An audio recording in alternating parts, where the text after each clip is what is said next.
Ya, kali ini aku akan menjelaskan mengenai, yang pertama example of ads offers baik kualitatif maupun kuantitatif, dan yang kedua quantitative offers in SE. Eee, Baik, saya akan memulai yang pertama, yaitu mengenai example of ads offers. Yang pertama saya akan menjelaskan mengenai pendekatan pendekatan kualitatif. Dalam studi, yang pertama, case study atau studi kasus. Studi mendalam pada individu, atau organisasi, eee tertentu untuk memahami fenomena dengan detail.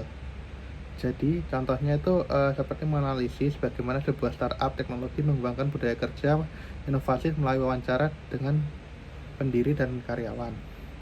Terus yang kedua, itu ada unstructured interview atau wawancara tidak struktur. Wawancara ini tidak memiliki pedoman tetap, sehingga pertanyaannya berkembang dari respon narasumber itu sendiri. Itu contohnya untuk melakukan wawancara dengan pelanggan toko online atau uh, user untuk memahami alasan mereka memilih password dibanding yang lain. Terus yang ketiga mengenai direct observation atau pengamatan langsung. Nah, pada pengamatan langsung ini itu fenomena secara langsung tanpa ikut campur untuk meminimalkan bias. Jadi contohnya itu untuk perilaku pengunjung kafe misalnya dalam memilih tempat duduk dan interaksi dengan staff. Terus yang keempat, focus group discussion. Nah, diskusi ini secara kelompok untuk menggali informasi terkait sikap atau pendapat tentang suatu topik. Nah, di diskusi itu contohnya tuh siswa berkelompok untuk memahami preferensi mereka terhadap aplikasi pembelajaran daring. Terus yang kelima itu mengenai konteks analisis atau analisis konten. Nah, analisis ini sistematis terhadap teks atau media untuk mengidentifikasi pola atau tema. Contohnya, menganalisis komentar pengguna di media sosial untuk memahami sentimen terhadap kebijakan baru suatu perusahaan. Terus selanjutnya saya akan membahas mengenai pendekatan yang kualitatif.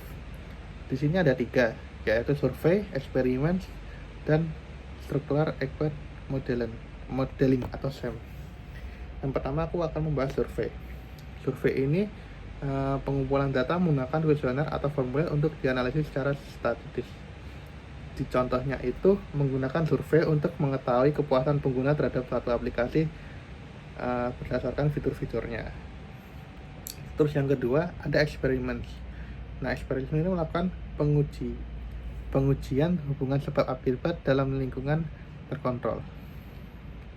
Itu contohnya untuk membandingkan efektivitas dua desain antarmuka aplikasi untuk meningkatkan tingkat konversi pengguna atau tingkat user experience dari penggunanya. Yang ketiga adalah structural acquisition modeling atau SEM. Nah, itu pendekatan statistis untuk menguji hubungan antara variabel teramati dan laten. Contohnya penggunaan SEM untuk mengukur pengaruh kualitas layanan, harga, promosi terhadap kepuasan pengguna, dan loyalitas pada aplikasi e-commerce.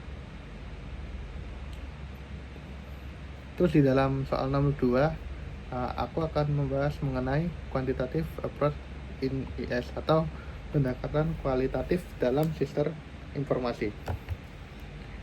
Di situ ada 2 metode, yaitu metode pengumpulan data dan analisis statistik umum. Di dalam metode pengumpulan data itu ada 2, yaitu survei dan eksperimen.